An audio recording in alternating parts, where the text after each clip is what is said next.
This is the new Mercedes C-Class estate, and it takes all that's good about the saloon car but then improves on some of its weaker areas, such as rear passenger space. Right then, the problem with the saloon is that the sloping roofline means that headroom is tight, but here in the estate, even though we've got the optional panoramic sunroof, well look, I'm sitting up straight and I'm fine. For reference, I'm 179 centimetres tall.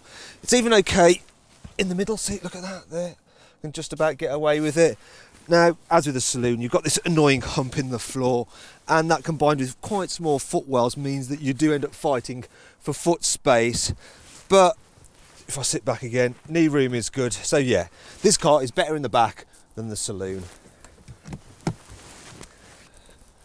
Obviously, the main reason to buy the estate car is for improved load lugging capabilities, and all C-Class estates get a power tailgate, and if you look quickly, you can see that, the parcel shelf, it actually moves up out of the way. There you go. If you look in here, you'll see it also includes a net there, so if you need to carry your Labrador, then your brake suddenly doesn't come crashing through the windscreen, so that's nice and useful.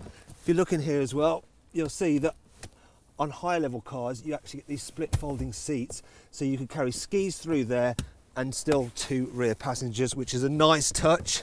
Another thing I should point out about this car is if you look at the actual boot size, there you go. It's not actually all that big. A Volkswagen Passat has a much bigger boot, but this is pretty much, well, it's exactly the same size actually as you find on a BMW 3 Series Touring and an Audi A4 Avant. So it's up there with its rivals, and also you've got no load lip, and the load height is actually nice and low, so it's easy to lift items in, or maybe for your old Labrador to jump into the back. Another feature I like is this, look, you just lower the rear seats by a flick of a button there, and if you are at the back seat, there's another one over this side. Actually, I need to be over here, don't I? But there, I can still demonstrate it from here. Now, if you notice, the low floor is pretty much completely flat, so it's easy to slide heavier items into the back of the car here. And you're probably wondering what these things are. Look at this. What are these for? I don't know. Well, actually, let me show you. It took me a while to figure it out, but I got there in the end. You can put the parcel shelf in there, and then, look, you can use that net again. So I don't know if you want to carry 4 Labradors and you don't want them leaping into the front of the car. That's a nice feature.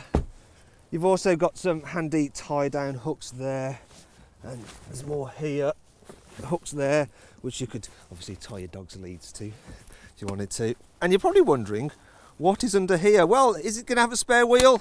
No, it doesn't. There's no spare wheel on this car. It's all that kind of repair goop and compressor stuff. And I wonder what this is. Look.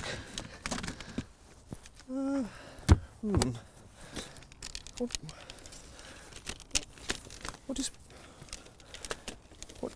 it? Some kind of puzzle? I don't know.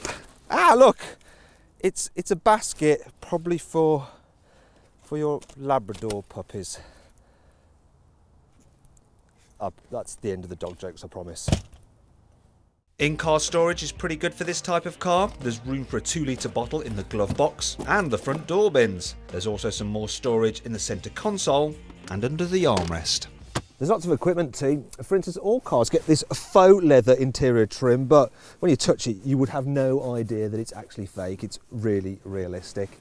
They also get this large infotainment screen. You've got climate control, of course. There's DAB digital radio. You also get rain sensing wipers. You get automatic headlamps. There's a reversing camera. But I reckon you should upgrade to the sport model, because then you get all-round parking sensors. You also get some larger alloy wheels and some nice bits of extra trim, which make the car look even posher. These help lift the cabin further, and overall the C-Class estate just feels that little bit more luxurious to sit in than its rivals.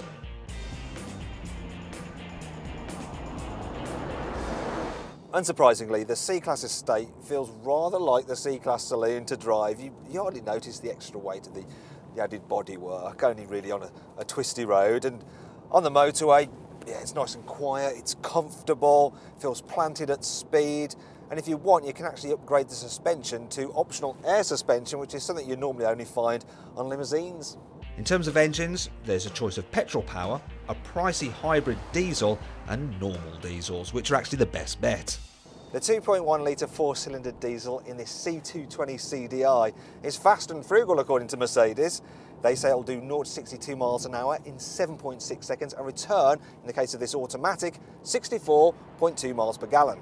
Now I've been cruising along at motorway speed, so around 70 miles an hour, and it's averaging 42 miles per gallon, more than 20 miles per gallon shy, which is, it's okay, but it's not great, is it? The biggest problem with this engine is that it's rather rough and noisy compared to the 2-litre diesel you can get in an Audi A4. Also, the manual gearbox. Yeah, it's not very good. The shift's all springy, and I think you need the automatic on a car like this. And it's okay, but it's not quite as slick as the auto you got on a BMW 3 Series Touring. Speaking of which, the multimedia system in this with the swivel wheel and the touchpad, I just don't think it's quite as intuitive to use on the move as the BMW's iDrive system.